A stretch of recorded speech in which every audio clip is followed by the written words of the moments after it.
পুতুল ডায়েরি, ভালোবাসার কুড়ে ঘর, তোমার আমার কল্পনার রাজ্য।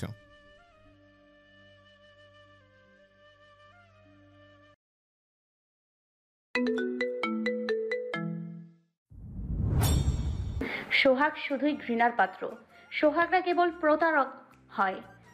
তারা চিত্রাদের আবেগ নিয়ে শুধু খেলতে জানে। তারা শুধুই খেলতে জানে, ভালোবাসতে নয়।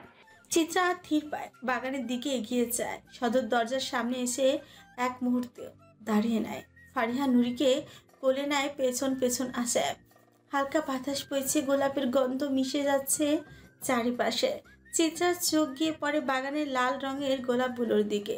সে হাত বাড়িয়ে ছুঁয়ে দেয় পাপড়িগুলো, নরম মসৃণ, তবুও কোনায় কোনায় সূক্ষ্ম কাঁচা লুকিয়ে।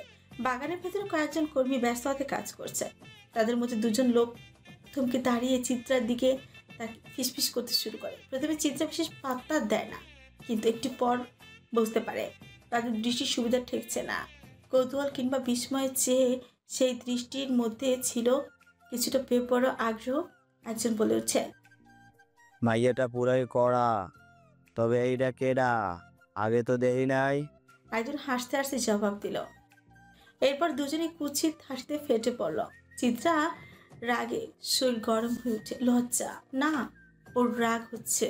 যেখানে সে নিজের স্বামীর ভালোবাসা সহ্য করতে পারে না, সেখানে পরপর নোংরা মন্তব্য সহ্য করার কোনো প্রশ্নই আসে না।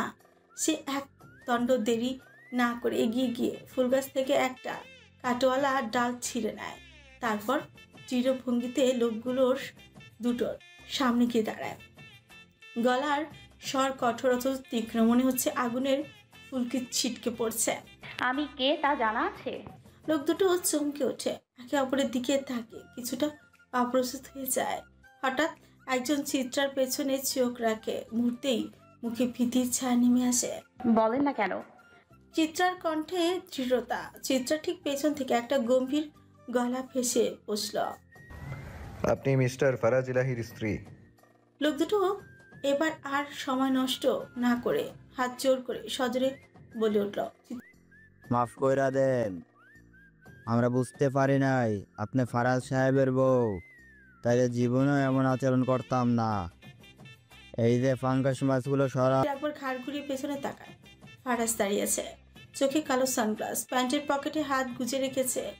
মুখে কোনো অভিব্যক্তি নেই, নেই কোনো হাসির রেখা। চিত্রার কণ্ঠ খানিক নরম হলো, তবে ভেতরে তীক্ষ্ণতা হারালো না। আপনি কখন এসেছেন? ফারাজ কোনো উত্তর দিল না, শুধু চশমার আড়ালে চোখ দুটো স্থির রাখলো লোক দুটোর দিকে। ফারাজ চোখ সরিয়ে চিত্রার দিকে তাকালো। কিছুক্ষণ চিত্রার দিকে তাকিয়ে থাকলো, যেন চিত্রার চোখ থেকে উত্তর খুঁজে নিতে চাইছে সে। কিন্তু চিত্রা মুখ ফিরিয়ে নেয়। তার ভেতরে একটা অনীহা কাজ করছে। কি হয়েছে এখানে? ফারাজের কণ্ঠে উদ্বেগ। চিত্রা গভীর শ্বাস নেয়। আসলে আমি ফুলের জাত জানতে চেয়েছিলাম, আর ওনারা আমাকে আপা বলে ডেকেছে, তাই জিজ্ঞেস করলাম আমি কে জানেন? ফারাজ ফ্রিকুচকে তাকায়। তো কি হয়েছে? চিত্রা এবার তার দিকে সরাসরি তাকায়। আপনি যদি জগতের সব মেয়ের খালু হতে পারেন, তাহলে আমিও তো সব পুরুষের খালা হতে পারি, তাই না? ফারাজের ঠোঁটে ব্যঙ্গ মিশ্রিত হাসি খেলে যায়, কিন্তু আজকে সে আসতে পারছে না। খেয়েছো? চিত্রা একপাশে তাকে মাথা নাড়ল। এখনো না? আমার জন্য অপেক্ষা করছিলে? ইস, ঠেকা আমার। চিত্রার কণ্ঠে অভিমান ঝরে পড়ল। ফারাজ হাসে। মা, ভালোবাসা? দূরে যান, আপনার ভালোবাসাকে আমি কাঁঠাল পাতা বানিয়ে কবেই ছাগলকে খাইয়ে দিয়েছি। ফারাজ একবার পাশের দুজন অপরিচিত লোকের দিকে তাকায়, তারপর চোখের ইশারায় তাদের সরে যাওয়ার ইঙ্গিত দেয়। লোক দুটো মুহূর্তে মিলিয়ে যায়। পেছনে দাঁড়িয়ে ছিল ফারিয়া, কোলে ছোট্ট নুরিকে নিয়ে। ফারাজ নুরিকে দেখে উচ্ছ্বাস হয়ে বলে উঠছে, আম্মা জান। সে হাত বাড়াতে নুরি আনন্দে নাচানাচি শুরু করে দিল। ফারিয়া হেসে পড়ল। তোমরা দুইজন তাহলে বাসায় যাও, ভাবি তো তোমার জন্য অপেক্ষা করে না খেয়ে বসে আছে। চিত্রার গাল লাল হয়ে উঠল। ফারাজ মুচকি মুচকি হাসি হেসে রেখে নুরির ছোট্ট গাল দুটোয় চুমু খেল। তুমি কেমন আছো আম্মু? নুরি ট্যাপ ট্যাপ করে ফারাজের দিকে তাকিয়ে থাকে। সে তো আর কথা বলতে পারে না, তাই ছোট্ট আব্বুকে কি করে বলবে যে সে ভালো আছে। ফারাজ নুরিকে আবার ফারিয়ার কোলে তুলে দিয়ে চিত্রার দিকে তাকিয়ে বলল, চলো আজ বাইরে গিয়ে খাওয়া যাক। চিত্রা বিরক্ত চোখে তাকালো। না কেন? আমি খাবো না। তুমি খাবে না তো তোমার 14 জেনারেশন এসে খাবে। চলো। চিত্রা ফিউ কুচকে বলল। এই অবস্থায় তা রুমে চলো, বোরকা পরে বের হবে। কোথায় পাবো? ফারাজ চোখ মুখ টিপে হাসে। আমার মুখ থেকে মধুর বাণী শোনার খুব শখ হয়েছে প্রিয়তমা। এত বড় বড় দুটো আলমারি তোমাকে দেয়া হয়েছে, খুলে দেখা হয়নি? চিত্রা হেসে ফেলে। ইচ্ছে হয়নি তাই খুলিনি। তাহলে এত ফাল কেন পারো?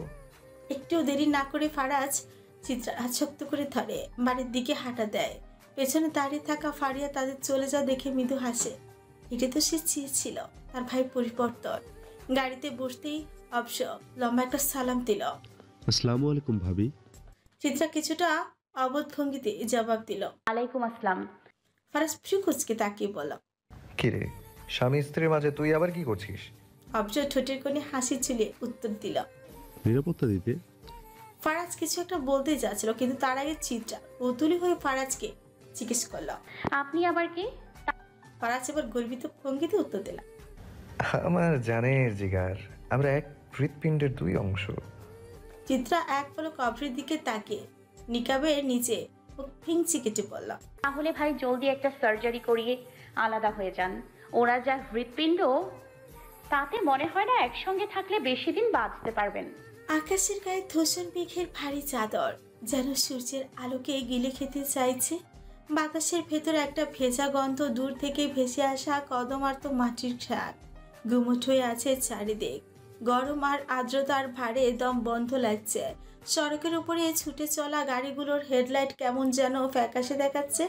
ফুটপাত ধরে হাঁটা মানুষগুলোর মুখে বিরক্তি, চোখে তারা যেন তারা জানে আর কিছুক্ষণ পরই আকাশ ফেটে ঝরবে বৃষ্টি। ধুলোর ছোট ছোট ঝড় উঠেছে পথের ধারে। কাগজের টুকরোগুলো পাক খেয়ে উড়ে যাচ্ছে অজানা গন্তব্যে। গলির মোড়ে জটলা পাকানো চেয়ারের দোকানগুলোর সামনে ধোঁয়া উঠেছে উষ্ণ কাপে। বাতাসের চাপে সেই ধোঁয়াগুলো যেন টিকতে পারছে না। হঠাৎ বাতাসের একটা ঝাপটা এসে ছুঁয়ে যায়। সবার মনে একটি প্রশ্ন, বৃষ্টি নামবে তো, নাকি এভাবেই ঝুলিয়েই থাকবে আকাশ?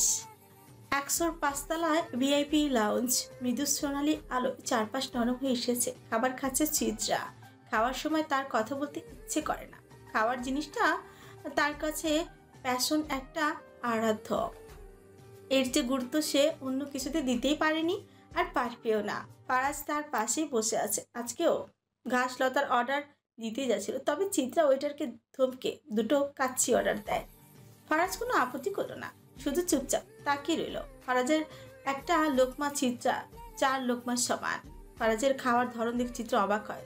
শেষবার কলিজা ভুনা দিয়ে ভাত খাওয়ার সময় এভাবে খেতে দেখেছিল সে ফারাজকে। সেদিন যেমন ক্ষুধার্ত দেখাচ্ছিল, আজকেও তেমন দেখাচ্ছে। মনে হচ্ছে কোনো গুরুত্বপূর্ণ কাজ ছেড়ে এসেছে। চিত্রা খুঁটিয়ে খুঁটিয়ে একটা এলাচ বের করে ফারাজের সামনে ধরে পড়ল। কাচ্চির মধ্যে এলাচ আর চিত্রার জীবনে এলাচি সাহেব, দুটোই একই সমস্যা, একই জাতের। তাহলে সমস্যার সমাধান কি? চিত্রা এলাচটা ফেলতে নিলেই ফারাজ তার হাত ধরে ফেলে।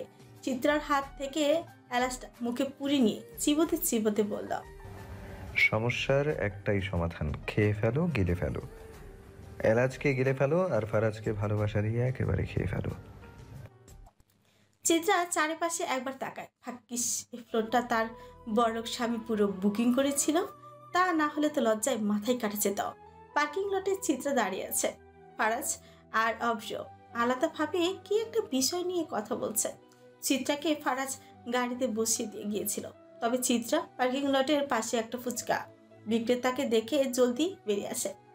কতদিন ধরে ফুচকা খাওয়া হয় না, আজকে ফুচকাওয়ালা মামাকে টক বাড়িয়ে 1 প্লেট ফুচকা দিতে বলল। কিন্তু কি করে? তার কাছ থেকে টাকা থাকলে তো।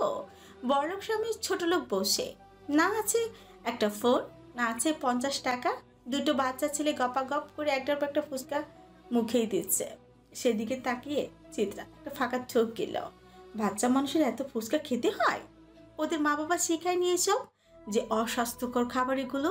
চিত্রা আর চোখে একবার ফারাজের দিকে তাকায়। ফারাজ তখনও কপাল কুঁচকে কি সব কথা বলছে। মনে তো হচ্ছে খুবই রেগে আছে, নাকি অতিরিক্ত কাচ্চি খেয়ে জাতির খালুর পেট ছুটেছে। চিত্রা একটা শ্বাস নেয়, তারপর পা টিপে টিপে বাচ্চা দুটোর সামনে গিয়ে দাঁড়ায়। একবার আকাশের দিকে তাকায়, যে কোনো মুহূর্তে বৃষ্টি নামবে। চিত্রা ফারাজের দিকে আরেকবার তাকে নিজের পেটের দিকে তাকায়। একটু আগে 1 প্লেট খাসির কাচ্চি সাবার করেছে সে, কিন্তু তাতে কি? ফুচকার জন্য পেটের অর্ধেকটা এখনো ফাঁকা। চিত্রাকে দেখে ফুচকালা মামা আন্তরিক স্বরে বলল, কি লাগবো আপা? চিত্রা ইতস্তত করল, তারপর মৃদু হেসে বলল, না কিছু না। সে পাশের ছেলেটার দিকে তাকালো। অনেক বেশি কিউট দেখতে, চুল এলোমেলো, গালে টক ঝাল ফুচকার দাগ লেগে আছে। চিত্রা ছেলেটার মাথায় আলতো করে হাত বুলিয়ে পড়ল। এই যে বাবু, দেখো তো এটা কি? সেটা বিভ্রান্ত হয়ে চিত্রার ইশারাকৃত জায়গায় তাকালো, কিন্তু কিছু দেখতে পেল না। তবে চোখ ফেরাতে দেখলো তার প্লেটের সব শেষ ফুচকাটি নেই। মুখ কালো করে বলে উঠল, চিত্রা আমার ফুচকা খাইছেন কেন আন্টি? হকচকে উঠল, বলল, ওই আপনার মুখে। তারপরে খেতে গিয়ে ভালোভাবে গিলতো পানি চিত্রা মুখ ভর্তি ফুচকা নিয়ে বিড়বিড় করে বলল, আরে বাবু, এসব কুখাদ্য বাচ্চাদের এত বেশি খেতে হয় না। ছেলেটা মোটেও সহজ ছেড়ে দেওয়ার পাত্র নয়। কপাল কুচকে রাগী গলায় বলল, আপনি কথা না বইলা পেট থেকে ফুচকা বাইর করেন, না হইলে আম্মুরে ডাইকে আনুম। চিত্রা হতভম্ব। এই ছেলে, একটা ফুচকাই তো খেয়েছি, তোমার মাথা তো খেয়ে ফেলিনি, এত বেয়াদবি করো কেন? দুজনের তর্ক শুরু হয়ে গেল। ফুচকা বিক্রেতা বিব্রত হয়ে একবার চিত্রার দিকে তাকায়, একবার বাচ্চাটার দিকে তাকাচ্ছে। ফারাজের কথা বলা শেষ, গাড়ির দিকে এগিয়ে আসে সে। হঠাৎ চিত্রার গলার স্বর শুনতে থমকে দাঁড়ায়। ফুটপাতে ফুচকার দোকানের দিকে তাকিয়ে দেখে তার স্ত্রী একটা বাচ্চার সঙ্গে হাত নেড়ে তর্ক করছে। ফারাজ চব্রকে গাড়িতে বসতে বলে তারপর ধীর পায় চিত্রার দিকে এগোলো। কি হচ্ছে এখানে? বাচ্চাটা মুখ গোমরা করে চেঁচিয়ে উঠল, এই বোরখাওয়ালি আন্টি আমার প্লেট থেকে ফুচকা খাম মারছে, ওনারে কিন্তু আইস পেট থেকে আমার ফুচকা বাইর করতেই হইব। ফারাজ চিত্রার দিকে তাকালো ও চিত্রা চুপ করে নিচের দিকে তাকিয়ে আছে। ফারাজ গভীর শ্বাস নিয়ে ফুচকাওয়ালা মামাকে বলল, এই বাবুটার জন্য আরেক প্লেট বানান। তারপর একটু থেমে যোগ করলো, আর আমার বউ যতগুলো ফুচকা খেতে পারে ততগুলোই বানান। ওর মুখেরটা শেষ হওয়ার আগেই যেন আরেকটা রেডি থাকে।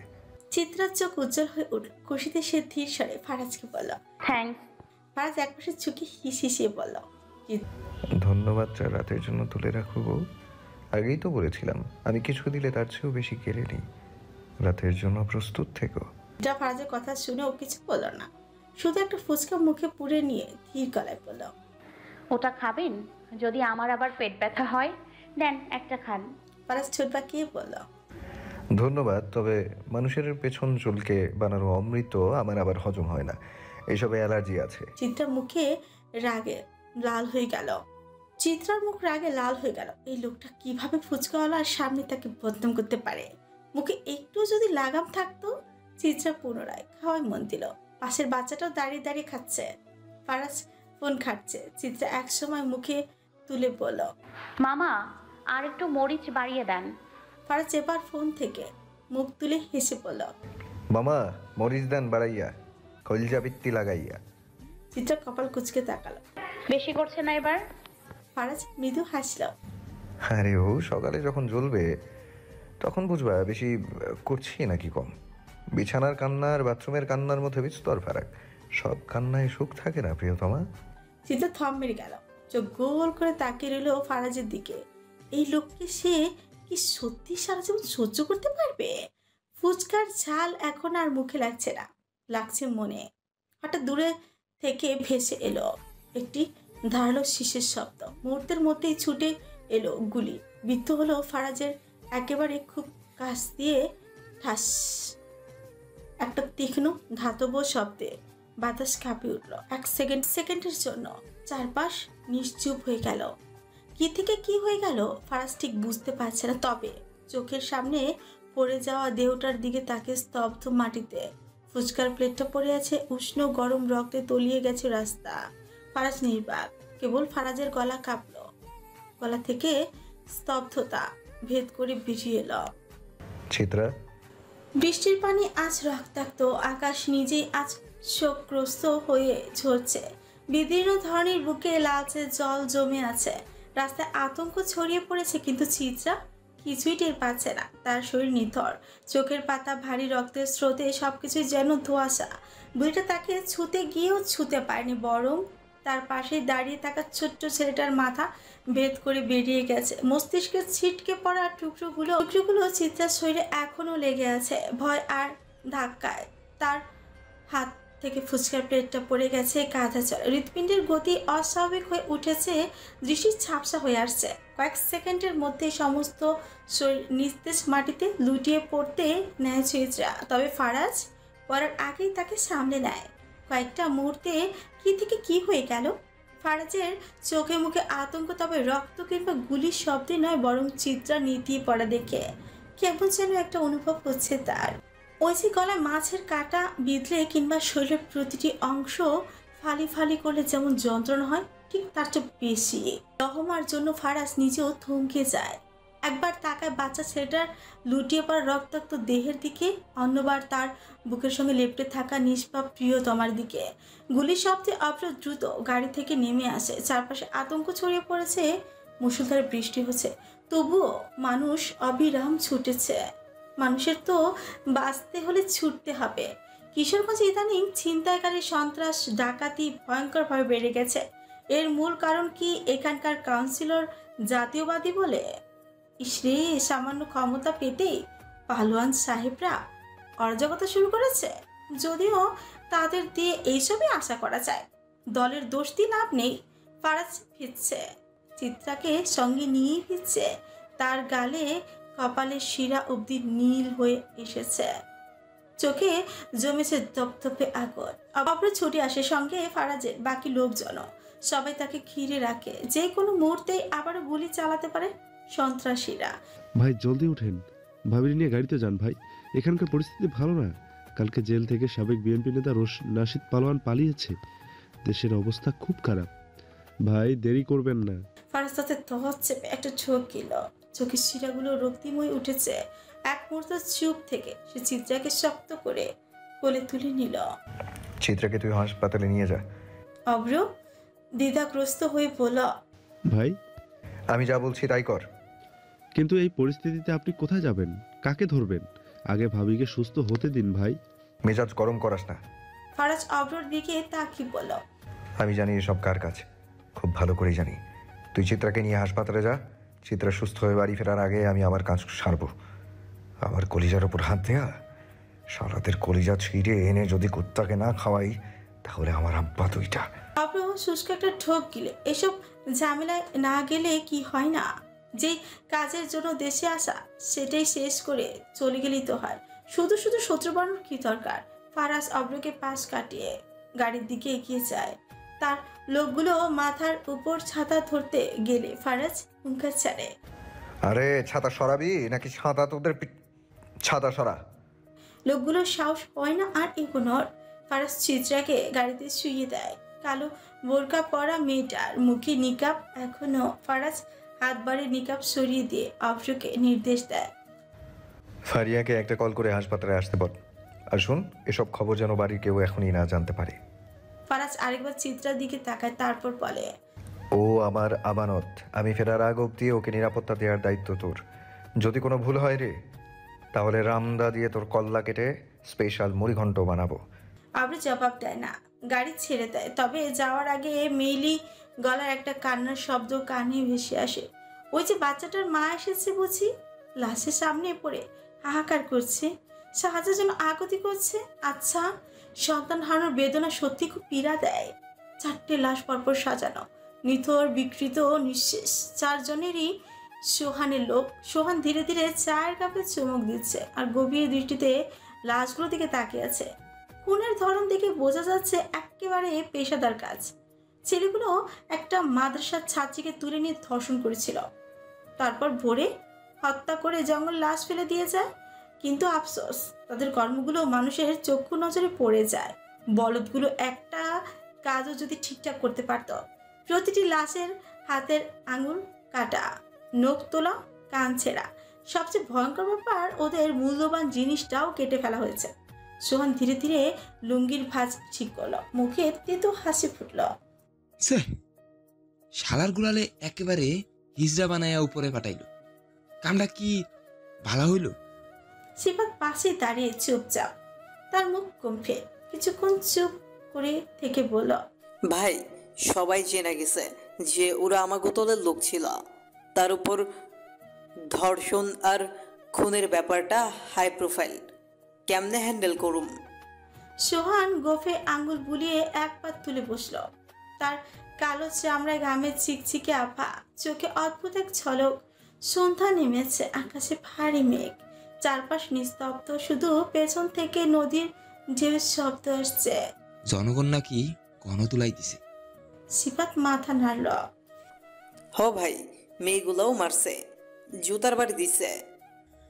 তাইলে রাতের আঙ্গুল আর কান আর ওইটা কাটলো কে? তাও আবার এমন কইরা? সোহান লাশগুলোর দিকে তাকে একবার ছোট ভেজালো। একইভাবে শাস্তি দেওয়ার মতো, এইভাবে শাস্তি দেওয়ার মতো ওই মাদ্রাসার মেয়েগুলোর কিংবা জনগণের থাকার কথা না, কারণ সবাই জানে এরা কার লোক। কেউ রাগ খুব মিটিয়েছে নিশ্চিত, কিন্তু কে? সোহানের কালো চামড়া চকচক করছে। সে গোফে হাত বুলে পায়ের উপর পা তুলে আরো কিছুক্ষণ লাশটার দিকে চেরল।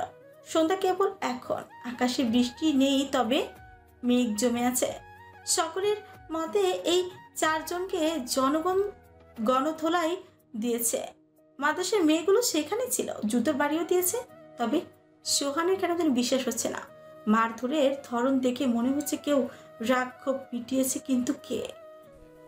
এখন লাশগুলা তো উদ্ধার করতে পারছি, তবে এইগুলারে কি করুম? পুলিশ তো লাশ খোঁজা শুরু কইরা দিছে। সিফাত বলল। ডলারে মানুষ আছে না? যে সিফাত কাজ ঝাঁকালো। ছুরি চাপাতি দিয়া পোলাপান গুলারে কাজে লাগাই দেয়। লাশগুলারে টুকরা টুকরা কইরা নদীর মাছগুলারে পেট পইরা খাওয়ানোর ব্যবস্থা কর। লাশ হচ্ছে গিয়া প্রমাণ। লাশ থাকলে প্রমাণ থাকবো, প্রমাণ থাকলে পুলিশ কাটাকাটি করব। গু যত লারবি তত গন্ধ শুনব। এখন যেইটা কইছি ওইটা কর। সিফাত মাথা ঝাঁকালো। বুঝছি ভাই। একটু থেমে আবার বলল। ভাই আরেকটা কথা, কাল রাতে যে চালান যাওয়ার কথা ছিল ওইখানে ঝামেলা বাঁধছে। মাল 2 দিন পর তেনারা নেব। সোহান ধীরভাবে সিগারেট জ্বালালো, ধোয়া ছেড়ে বলল। আচ্ছা সমস্যা নাই, টাকা পাইছি, এখন মাল নেক বা না নেক আমার তাতে যায় আসে না। তো মায়াগুলার যত্ন নিতাছস তো? হ। সাবধান থাকবি, মায়া মানুষ হইল ঝামেলা, তার উপর এতগুলা মায়া মানুষ। অগ হদিস যেন বলেও কেউ না পায়। সিফাত মৃদু করে হু বলে থামলো, একটু ইতস্তত করলো, তারপর বলল। ভাই কোয়ালা, কাল রাতে যে নতুন মায়াডারে আনছে ওটা কিন্তু একেবারে চাইলে তৈয়ার করে রাতে আপনারে পাঠাইতে পারি। আপনি তো ইদানিং অনেক চিন্তায় থাকেন। সোহান নদীর অন্ধকারের দিকে তাকিয়ে রইল। ধোয়ার কুণ্ডলি ধীরে ধীরে মিলিয়ে যাচ্ছে বাতাসে। তারপর ঘাড় ঘুরিয়ে সিফাতের দিকে তাকালো। নাম কি সেমরির? সিফাত একটু ভেবে বলল। নীলুফার নাম। চারপাশে মৃদু হলুদ আলো ছড়িয়ে আছে, বাতাসে শুকিয়ে যাওয়া রক্তের গন্ধ। মাটিতে পড়ে আছে একটা পুরুষ, চোখ বাঁধা, সের বিভিন্ন অংশ নিখুঁতভাবে পরিদক্ষ কষায়ের কাজ লাগছে। তার চারপাশে আরো 5 নিথর দেহ পড়ে আছে। সামনে কাঠের চেয়ারে বসে থাকা ফারাজ পিস্তল হাতে নিয়ে নেড়েচেড়ে দেখছে। তার চোখে মুখে অদ্ভুত তৃপ্তি। মনে হচ্ছে মৃত্যু তার জন্য নতুন কিছু নয়, বরং এক প্রকার শিল্প। চারপাশে কালো পোশাকে ঢাকা কয়েকজন দাঁড়িয়ে আছে। তাদের উপস্থিতি বাতাসের মতো স্বাভাবিক, তবে ভয়ানক। ফারাজ ধীর গতিতে উঠে দাঁড়ালো। এক ঝলক চারপাশে তাকিয়ে ইশারা করতে একজন এগিয়ে এসে মাটিতে পড়ে থাকা লোকটার চোখ থেকে কালো কাপড়টা সরিয়ে দিল। লোকটা এক পলক তাকালো ফারাজের দিকে।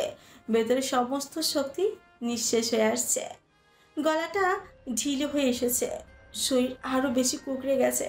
ফারাজ হাঁটু গেড়ে বসে আর তার থুতনিতে ঠান্ডা ধাতব পিস্তলটা ঠেকালো। টোটের কোণে এক চুলতে বিদ্রুপাত হাসি টেনে বলল। সিগারটা তুমিই চালিয়েছ তাই না জান্টুস? লোকটা থর থর করে কাঁপছে, ঠোঁট কাঁপছে, কিন্তু শব্দ বের হচ্ছে না। ভূমিকম্প হলে যেভাবে মাটি কাঁপে ঠিক সেভাবে কাঁপছে তার শরীর। কথা বলো না কেন জন্টু মন্টু? তোমার সঙ্গে কি আমি এখানে বাসর সারতে এসেছি? তো লজ্জায় তোমার জবান অব্দি বাদুরের পশ্চাৎ দেশের মতো লাল হয়েছে কেন? মুখ থেকে স্বরবর্ণ ব্যঞ্জনবর্ণ কিছু বের হচ্ছে না। But why Kallu? লোকটা মাথা নিচু করে কাপা কাপা গলায় বলল, ভাই, কাউকে মারার উদ্দেশ্য আমার ছিল না। তো মাঝ রাস্তায় শাড়ি চুড়ি পরে নার্গিস আপার গানে ডিস্কো ডান্স দিয়ে জনগণের কাছ থেকে টাকা নেওয়ার উদ্দেশ্য ছিল? ভাই, ক্ষমা কইরা দিন, আর কোনোদিন চিন্তাই করুম না। তোর নাম কি রে জলহস্তি? লোকটা চোখ গিলে বলল, হারুন। ফারাজ লোকটার দিকে তাকিয়ে রইল, চোখে মুখে প্রচন্ড বিরক্তি। আমি চিন্তা করি তোদের এত সাহস দিলটাকে? দিন দুপুরে মেইন রোডে পিস্তল উঁচিয়ে ঘুরে বেড়ানো, পাবলিকের গায়ে হাত তোলা, গুলি ছোড়া, ছিনতাই করা। বাহ! ছিনতাইকারীর মুখ শুকিয়ে গেছে, চোখ দুটোতে পানি ভেসে যাচ্ছে, গলার শব্দ কেঁপে উঠছে কান্নায়। পুরুষ মানুষ শব্দ করে কাঁদছে, লজ্জার বিষয় না? ফারাজের কাছে সব ছিনতাইকারীরা কখনো পুরুষ সমাজের অংশই ছিল না। ভীরু কাপুরুষদের দেখলেই তার গা জ্বালা ধরে যায়। এমন লোকেরা শুধু ভয় পায়, কিন্তু সে ভয় তাদের বদলায় না। ভাই, ছাইরা দিন। লোকটি আবারও কাকুতি জানায়, কঞ্চে ভয় আর অনুনয়ের স্পষ্ট ছাপ। দয়া দেখাতে বলছো শালা? তুমি বোধহয় জানো না, দয়া নামক ছোট লোকই শব্দ ফারাজের অভিধান থেকে মায়ের গর্ভে থাকতেই কিক মেরে বের করে দিয়েছি। ফারাজ থামল। এমন কইেন না ভাই, আমার বাসায় বউ বাচ্চা আছে, আমি ছাড়া তাদের কেউ নাই। বিরক্তিতে মুখ বাঁকায় ফারাজ। তুমি তো একেবারে বাচাল শোনা। তোতা পাখির মতো পটপট করা তোমার মতো কালো চামড়ার গরিলার মুখে একদম মানায় না। লোকটি চুপ করে যায়। ফারাজের চোখে কেমন যেন এক অদ্ভুত একটা উপহাস খেলা করে। হয়তো তার সামনে বসে থাকা ব্যক্তিটি মানুষ নয়, ক্ষুদ্র তুচ্ছ কিছু। ফারাজ উঠে দাঁড়ায়, প্যাকেট থেকে একটা ধারালো ছুরি বের করে লোকটার আঙুলের দিকে তাকায়। এই আঙুল দিয়ে তো ট্রিগার প্রেস করেছিল, তাই না? দুজন কালো পোশাকধারী ব্যক্তি হারুনকে শক্ত করে তুলে বসায়, চেপে ধরে তাকে। হাতের আঙুলগুলো শক্ত করে টেনে ধরে, যেন নড়তে না পারে। তবে নড়ার ক্ষমতা বা কোথায়? তার শরীরের প্রতিটি জয়েন্ট ইতিমধ্যে গুড়িয়ে দেওয়া হয়েছে। সে এখন কেবল একটা নিস্তব্ধ যন্ত্রণার ভারে অবস্থার দেহ। ফারাজ ঝুঁকল, কোনো সতর্কতা ছাড়ে এক ছটকায় ছুরিটি চালিয়ে দিল ছ্যাদ। ডান হাতের তর্জনী মুহূর্তে শরীর থেকে বিচ্ছিন্ন হয়ে যায়। গভীর কাটা অংশ, গরম রক্ত গড়িয়ে পড়ছে গটগট শব্দে, মেঝেতে ছড়িয়ে যায়। ফোঁতা কর্কশ এক আর্তনাদ ঘরজুড়ে প্রতিধ্বনি হয়। তারপর মুহূর্তের জন্য নিস্তব্ধতা, কিন্তু নিস্তব্ধতায় স্থায়ী হলো না। পরপর কয়েকটি আর্তনাদ বদ্ধ কক্ষের লোমহর্ষকর পরিস্থিতি জানান দেয়। প্রতিটি চিৎকার ক্রমে ম্লান হয়ে আসে, ব্যথার চূড়ান্ত পর্যায়ে অনুভূতিগুলো নিস্তেজ হয়ে আসছে। ফারাজের সামনে পড়ে আছে 10টি বিচ্ছিন্ন আঙ্গুল। মেঝেতে জমে থাকা রক্তের কুয়াশায় ঢেকে গেছে চারিপাশ।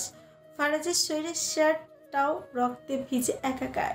মুখে রক্ত ছিটকে কি ভয়ানক দেখাচ্ছে তাকে। আগের থেকে বিরক্ত ভাব কিছুটা কমেছে, ফুটে উঠেছে এক শীতল বিকৃত আনন্দ। হারুনের শরীর ধীরে ধীরে মাটিতে ঢলে পড়ে। তার গা থেকে শার্টটা কে যেন ছুঁড়ে ফেলে দিয়েছে। রক্তে ভেজা শরীর উদ্ভাসিত হয়ে উঠেছে হলুদাভ আলোর নিচে।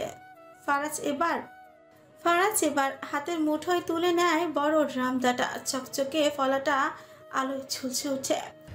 কেন জানি আমার কলিজার প্রতি আলাদা একটা দুর্বলতা কাজ করে। তবে আজকে কেবল কলিজা না, হৃৎপিণ্ডের প্রতিও কাজ করছে। দেখি মেপে তোর কলিজা আর হৃৎপিণ্ডের সাইজ কতখানি। শত হলেও তুই বড় সন্ত্রাসবাদী বলে কথা। ফারাজ কণ্ঠস্বর নিস্তরঙ্গ, কোনো উন্মাদনা নেই। হারুনের গলায় পা রেখে জোরে চেপে ধরে ফারাজ। নরম গলা পসিবল হাড়গুঁড়ো চূর্ণ হওয়ার শব্দ হয়। তারপর বুকের ওপর কয়েকটা প্রচন্ড লাথি বসিয়ে দেয়। হারুনের নিভু নিভু প্রাণ, চোখে মুখে মৃত্যুর ছায়া স্পষ্ট। শরীরের শক্তি পর্যন্ত নেই। আর এক মুহূর্তে দেরি না করেই ফারাজ হঠাৎ রামদা চালিয়ে দেয় হারুনের বুকে। শ্রাক করে চামড়া বিদীর্ণ করে বেরিয়ে আসে লাল রঙের কাঁচা মাংসপিণ্ড। হৃৎপিণ্ডের কাছে পৌঁছানোর আগে হারুনের ফুসফুস থেকে ফেটে বেরিয়ে আসে এক বীভৎস চিৎকার। পুরো ঘর কাঁপিয়ে দেওয়া একটা চাপা আর্তনাদ। কিন্তু ফারাজ থামে না। সে রামদাটা টেনে নামিয়ে আনে বুকের মাঝখান বরাবর। হাড়ের গুড়িয়ে যাওয়া খটখটির শব্দ বাতাসে মিলিয়ে যায়। তারপর তাজা উষ্ণ কলিজাটা তুলে আনে ফারাজ। রক্তে ভেজা কাঁপতে থাকা একটা অঙ্গ, যা এখনো জীবনের শেষ ছন্দ বাজিয়ে চলেছে। ফারাজ চোখে পৈশাচিক আনন্দ, হাতে রক্তমাখা কলিজার দিকে তাকিয়ে সে বলে উঠল, এত ছোট কলিজা নিয়ে সন্ত্রাসবাদী হতে এসেছিলি?